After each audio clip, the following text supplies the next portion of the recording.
So since I don't have something made, I'm going to create a new form. It automatically pops up.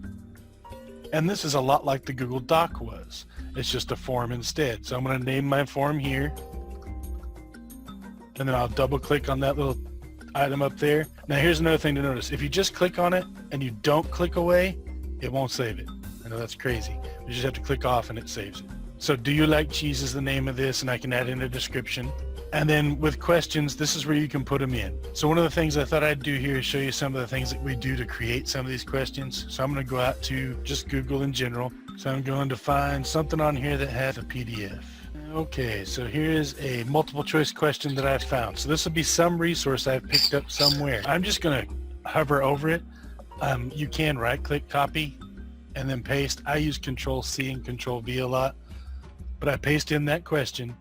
And now you could spend the time doing the options, but one of the neat things is if you copy all the options and put it just in the first one and paste it, it fills them all.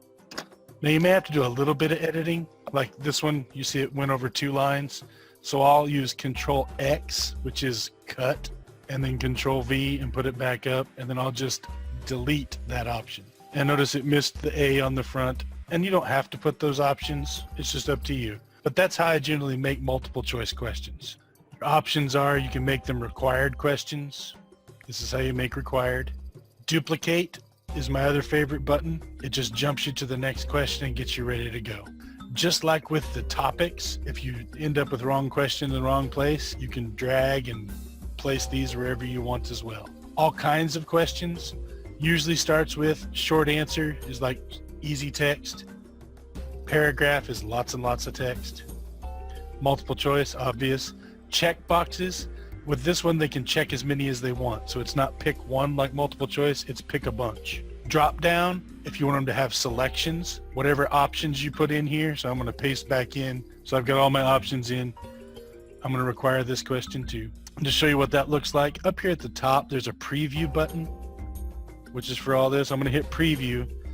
It opens it right next to it in a new tab, and this is your preview of what the students will see. And now I've got a drop down, so they can pick one this way. That's what a drop down does. Here's your multiple choice. When you're done with your preview, just close it, and it jumps right back to the other one that's still open.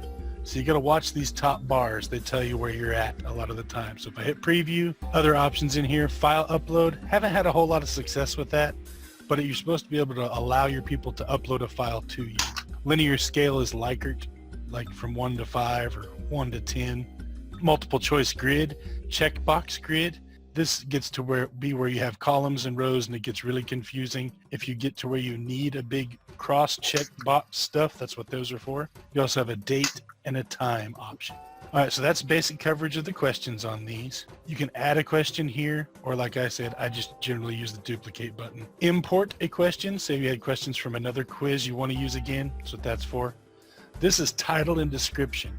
So say you're between and you need to give some more instructions. If you punch a title and description, all this is another one of these top title bars.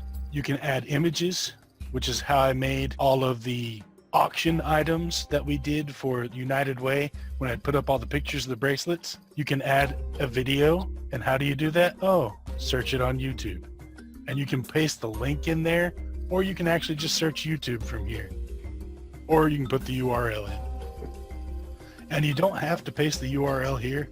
The URL also will paste right there. It doesn't care, it's like an omnibox. Bottom one here is to add a section. This is where you can start adding logic to your tests and say, well, if they pick this answer, I can make them jump to this question. So if I come over here and hover on the sides of these, this little hamburger menu at the bottom, so always be on the lookout for those 3 dots. They usually allow you to do extra things. Go to section based on answer. If they pick this one, I can allow them to continue to the next section. If they pick this one, I can tell them to go to section 2. So this is how you control the direction. So if you want to do like a choose your own adventure story, that's how you can make one using a Google form. All right, so that's a basic overview of just setting up the questions and playing with those. Now, to set this up, the settings wheel is the big thing. The general, If you collect email addresses, every time they log in, it'll require them to be from pioneertech.edu, their student's account or a teacher account. You can restrict them to the users here. This one causes problems sometimes because if you want people that are not from here to be able to answer your quiz, you need to take that one off. You can limit them to one response. If you don't click this, they can put in as many responses as they like. You can allow them to edit after they submit, or see their summary of their charts and responses. That's a good one. It allows them to mail it to themselves. Under presentation, I don't use this a lot, but you can show a progress bar on there if you've got a really long form with lots of pages. You can shuffle the question order if you don't want them all to get the same answers in the same order. And you can show a link to submit another response unless you don't want to. You can also give them a confirmation message. The generic is your response has been recorded, but you can put woohoo or whatever you wanted there. The most important one is potentially quizzes for teachers. You first make this a quiz. You can make it on Chromebooks where it locks them. They're not allowed to open tabs or other applications while taking the quiz. So that's kind of like a lockdown browser. Had some more success at times than others with that, just depends. You can release their grade to them immediately after they submit it, or you can change it to where you give them their grade later after you look at it manually. The respondent can see, so the person who takes the quiz. Missed questions, correct answers, point, but I don't want them to see correct answers. But they can see their missed questions and they can see point values. It's just whatever you want. So those are the 3 things of these covered. I'm gonna save my options. Now, you'll notice on my question at the bottom, since I've made this a quiz, there's an answer key section. So when I click on the answer key, it switches views on you. And you can assign however many points this question is worth and pick the right answer. Done. And now it automatically switches back. So now we're in the original view, but notice even as you're an editor, you can see, oh, there's my right answer. The nice thing there is it will auto grade these when you get them back. When you're done, you have options. Now we're making this for the Google Classroom, so it's ready to go. But if you click on the send button, I usually do it with a link, which is this little chain looking thing here. I love shorten URL, and you can copy it here. Now here's the thing. As long as you're using the send while you're inside of your form, you're sending out the student view only. So that's the safest way to share with student view. Now let's say we've got people that take this quiz. Let's get some data in here. I'm going to go to preview to test it, that little eyeball again, and I'm going to put in this stuff.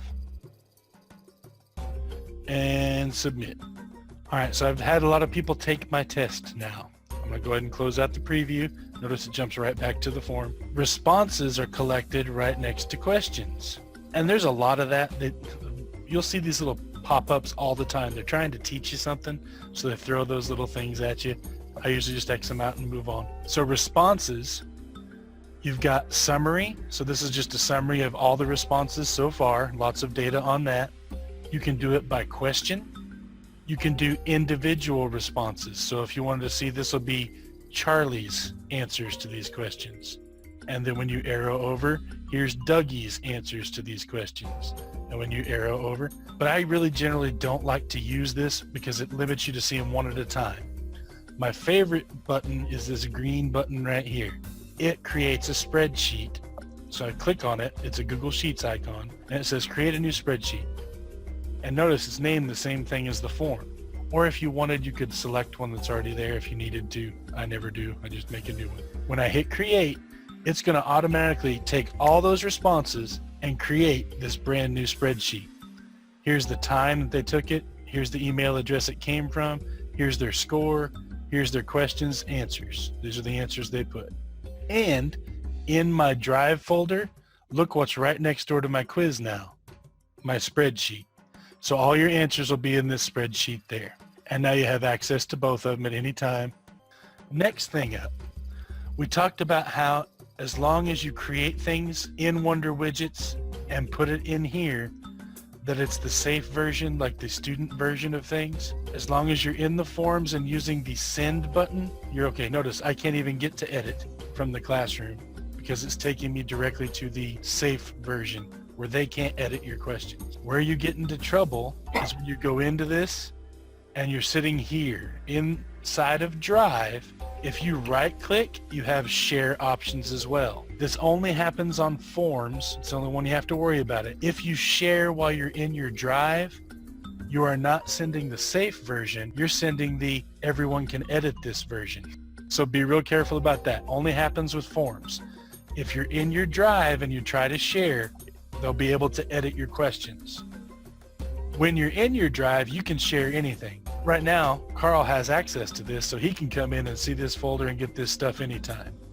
But let's say I wanted Kelly to see my Do You Like Cheese spreadsheet because I needed to share it with her. I just right click on it and go to share. And you can just start typing in email addresses. I could just type in Kelly and there she comes. I can now share it with her. You can share things with people outside of the organization, but you have to say, okay, I'll let you share it.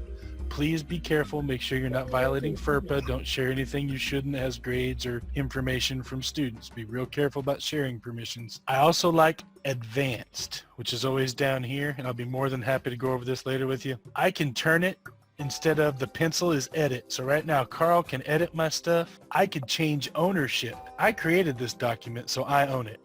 But if I wanted to give it away because for some reason I don't want to keep track of it anymore, I could make Carl the owner. Instead of editing, I can make it where all he can do is comment on that particular document, or he can only view it. And this happens for all documents within Drive, being able to share and do those things. The other thing to notice, you have to push save. If you don't push save, you didn't change their rights.